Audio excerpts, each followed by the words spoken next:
So, take a look at this. It might seem like just another beautifully preserved medieval gospel, right?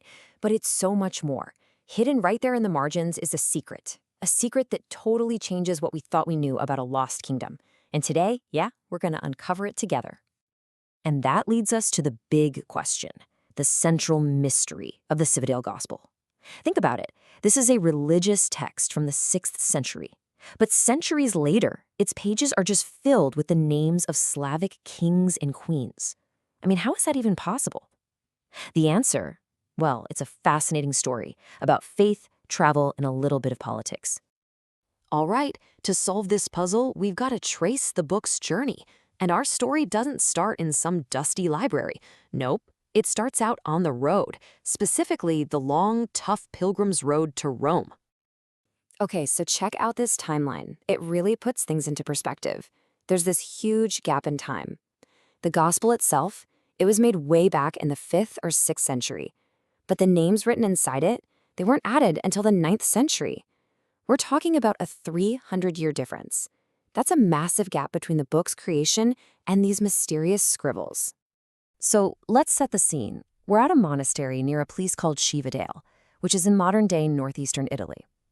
Now, back in the 9th century, you have to imagine this place wasn't just some quiet retreat for prayer. It was a crucial stopover, kind of like a 5-star hotel for weary travelers on that long pilgrimage route heading south to Rome. And believe me, that journey was no joke. It was incredibly demanding. For these Slavic nobles coming all the way from Nitra, the capital of Great Moravia, this monastery was 650 kilometers from home. Just try to imagine that trek in the 9th century. No cars, no paved roads. After a journey like that, the hospitality of these monks must have felt like an absolute miracle. Okay, so we've got these exhausted, super grateful pilgrims resting up at a monastery. That makes sense. But it still doesn't explain why their names ended up scribbled in a sacred book, right? Well, the answer is in this really unique local custom, a kind of thank you system involving prayers for the generous. And this is where it all clicks into place. It was basically a transaction of faith. The monastery had this tradition. If a wealthy visitor, a benefactor, made a generous donation, the monks would honor them by writing their name in their holiest book, this very gospel. So this wasn't graffiti or anything like that. It was a permanent, written-down request for divine favor. The whole process, when you break it down, was actually a beautifully simple system. Step 1, the noble pilgrims show up after their long, hard journey. Step 2, they give some generous gifts to say thanks for the hospitality. Step 3, the monks take their names and write them right into the gospel. And finally, Step 4, those names become a permanent part of the monastery's daily prayers, a perpetual remembrance. Pretty cool, huh?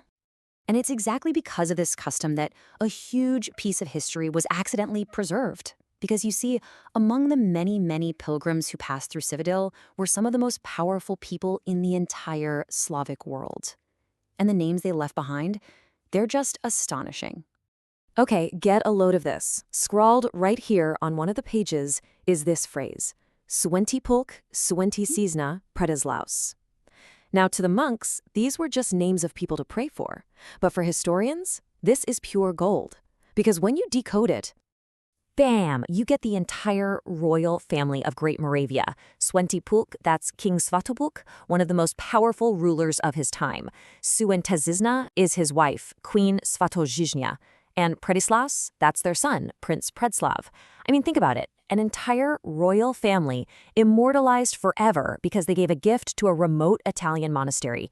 Incredible.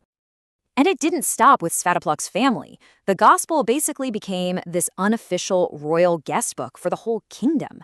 We find all these other huge names, like Prince Rastislav, Prince Pribina and his son Prince Kosel, and other important nobles like Nichibor.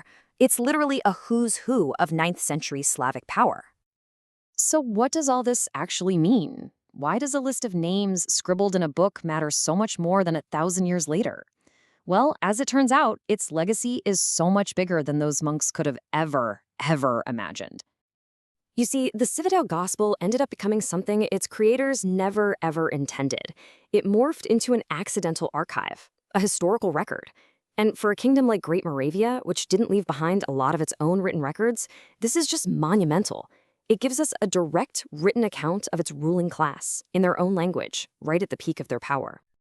And it's not just about the royals. In total, the monks jotted down over 300 different Old Slovak personal names.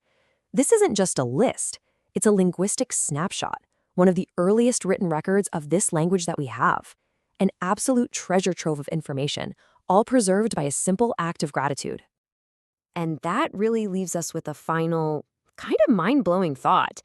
The story of the Cividale Gospel was hidden in plain sight for hundreds of years. It really makes you wonder, doesn't it? What other incredible secrets are just sitting out there, waiting to be discovered, not in the main text of history, but hidden away in its forgotten margins?